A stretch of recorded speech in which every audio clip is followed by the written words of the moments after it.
Assalamualaikum warahmatullahi wabarakatuh. Perkenalkan, nama saya Endah Nur Aziza Rusman dari kelas C2 akan mempresentasikan hasil makalah saya yang bertemakan transformasi bentuk arsitektur tradisional pada bangunan pemerintahan, dalam hal ini pada kantor Bupati Kabupaten Kolaka.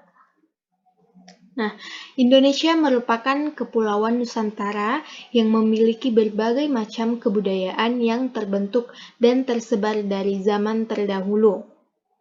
Keberagaman budaya arsitektur pun juga memiliki perjalanan panjang di antara budaya suku-suku di Nusantara, yang menghasilkan kekayaan arsitektur yang mengagumkan.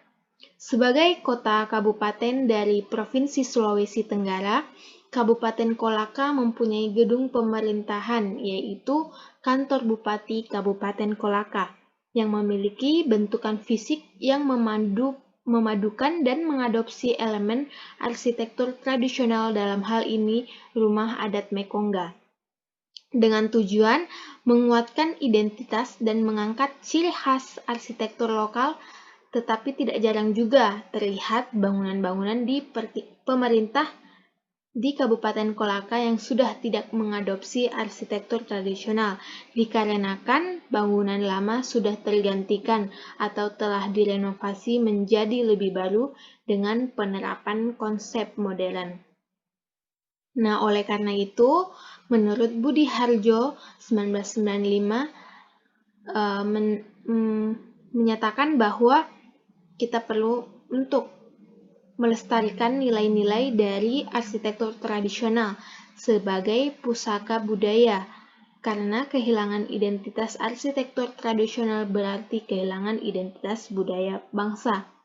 Oleh karena itu juga penting para arsitek memaknai arti dari arsitektur tradisional, sehingga dapat mengembangkan dan dikemas sedemikian rupa di era modern ini, agar tetap terlestarikan tanpa dimakan oleh zaman. Adapun rumusan masalah yang ada pada makalah ini yaitu sampai sejauh mana penerapan arsitektur tradisional pada bangunan pemerintah kantor bupati di Kabupaten Kolaka, dan begitupun tujuannya untuk mengidentifikasi sampai sejauh mana gambaran mengenai penerapan arsitektur tradisional tersebut.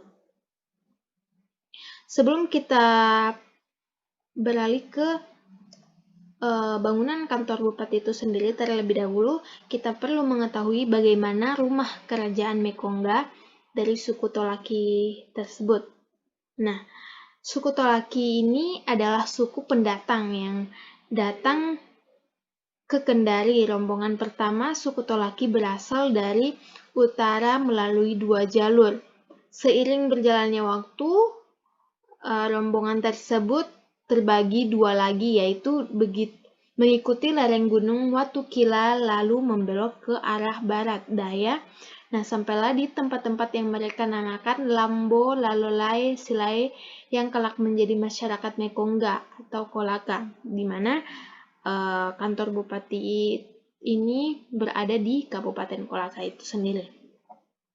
Terlihat jelas pada bangunan yang terdapat pada PowerPoint ini, pada tampak depan atau fasadnya dianalogikan dengan dada dan perut manusia. Bagian loteng atau bagian atas dianalogikan punggung manusia, sedangkan penyangga dianalogikan sebagai tulang punggung manusia.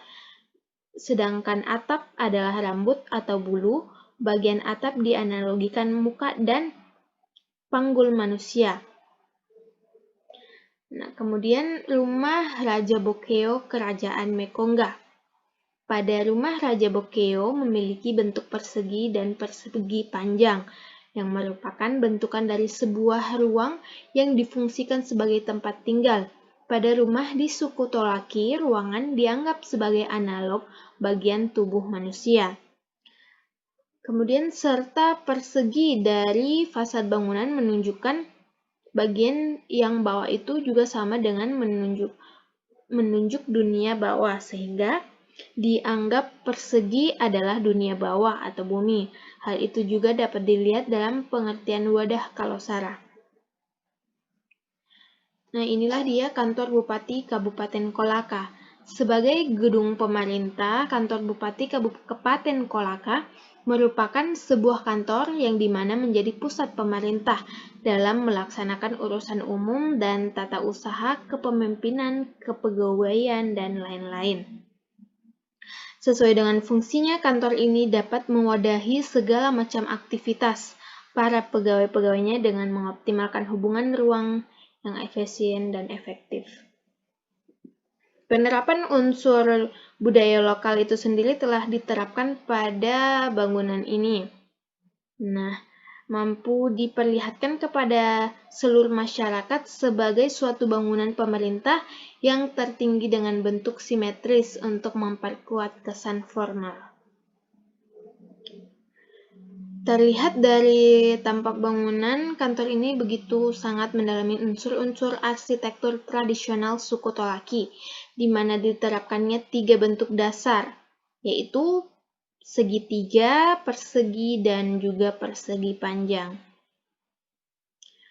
Makna filosofisnya, segitiga diaplikasikan sebagai atap, maka runcing pada segitiga menunjukkan ke atas, yang berarti ada sesuatu yang agung di atas sana, yaitu Tuhan.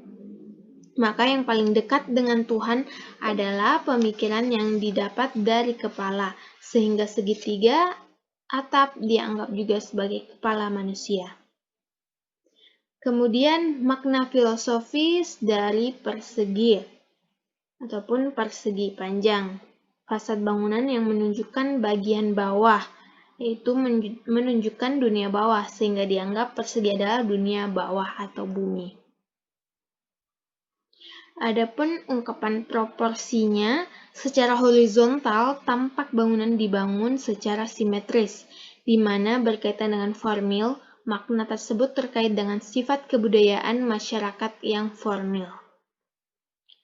Adapun pada strukturalnya, yaitu tiang atau disebut juga dengan otusa.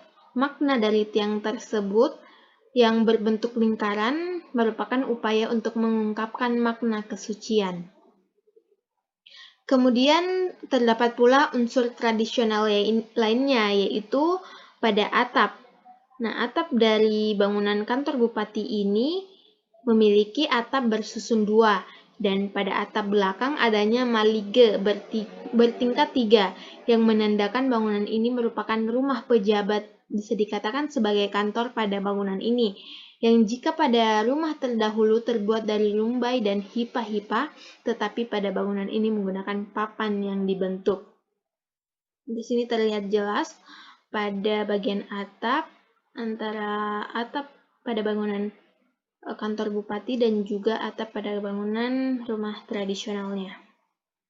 Kemudian pada tampak depan atap, di bagian dindingnya ditambahkan ornamen pati-pati pinetaulumbaku, tumbuhan pakis yang di atasnya ada sebutan tulisan Sangga-sanggai olutumu pekiki inisamba, yang merupakan salah satu semboyan yang dikenal dalam budaya Mekongga yang mengandung makna kemandirian. Selanjutnya yaitu dinding atau orni. Dinding yang bersifat permanen bermaterial batu bata yang dibaluri dengan cat berwarna putih yang dapat memberi kesan bahwa bangunan tersebut juga ditempati dengan orang-orang yang bekerja, akan tetapi tetap merasakan kenyamanan, terlihat lapang, dan dapat juga diartikan dalam zaman modern ini yaitu berkesan estetik, bersih, dan berkualitas modern. Selanjutnya terdapat bukaan jendela atau disebut lomba-lomba. Bentuk yang hampir sama terdapat pada bagian bentuk dasar jendela, yaitu persegi panjang. Kemudian kusen pada bukaan kantor bupati menggunakan 2 macam material, yaitu menggunakan material kayu dan juga aluminium, sedangkan pada rumah tradisional menggunakan material kayu semua. Kemudian bukaan pintu atau otambu. Pintu masuk pada kantor ini menerapkan prinsip tradisional, yang dimana pintu tidak diletakkan secara simetris. Bisa dikatakan di tengah-tengah, tetapi melainkan digeser sedikit ke samping. Menurut kepercayaan, pada suku Tolaki menganalogikan pintu adalah mulut, di mana agar mencegah masuknya hawa jahat yang berkaitan dengan ilmu hitam. Sini terlihat jelas pada bangunan rumah tradisional, kemudian perbandingannya kepada kantor bupati. Selanjutnya, yang terakhir yaitu tangga atau lausa. Tingkatan tangga pada rumah tradisional berjumlah ganjil, kisaran 5-7 tingkatan. Begitupun yang diterapkan pada kantor bupati Kabupaten Kolaka, yaitu berjumlah 7 tingkat. Yang dimana menurut kepercayaan bahwa angka ganjil berarti sangat baik mendapatkan rezeki tiada henti, dan tidak akan ada keganjilan di dalam rumah, begitupun di bangunan kantor ini. Nah, jika kita masuk ke dalam bangunan kantor bupati ini, kita akan melihat sebuah tanah kosong atau lapangan yang diisi di tengah-tengah bangunan kantor ini. Terdapat bukan berupa lapangan kosong yang dimana dikelilingi dengan koridor yang difungsikan sebagai tempat orang-orang untuk berlalu lalang. Nah, demikianlah hasil presentasi saya. Jadi saya dapat simpulkan bahwa ternyata sangat banyak penerapan transformasi bentuk arsitektur tradisional ini, yang dimana sebuah kantor pemerintah yang bisa dikatakan sebagai pusat pemerintah daerah Kabupaten Kolaka dapat merealisasikan sebuah bangunannya menjadi bangunan yang tidak melupakan kebudayaan daerah itu sendiri, menjadi bangunan yang dapat melestarikan bentuk transformasi arsitektur tradisional ke dalam bangunan pemerintahan ini.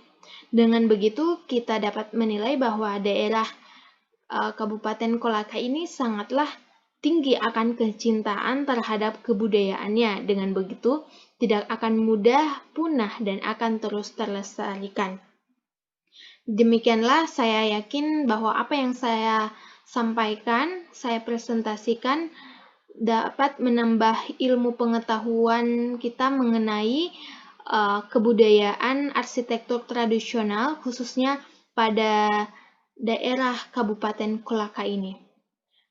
Wassalamualaikum warahmatullahi wabarakatuh.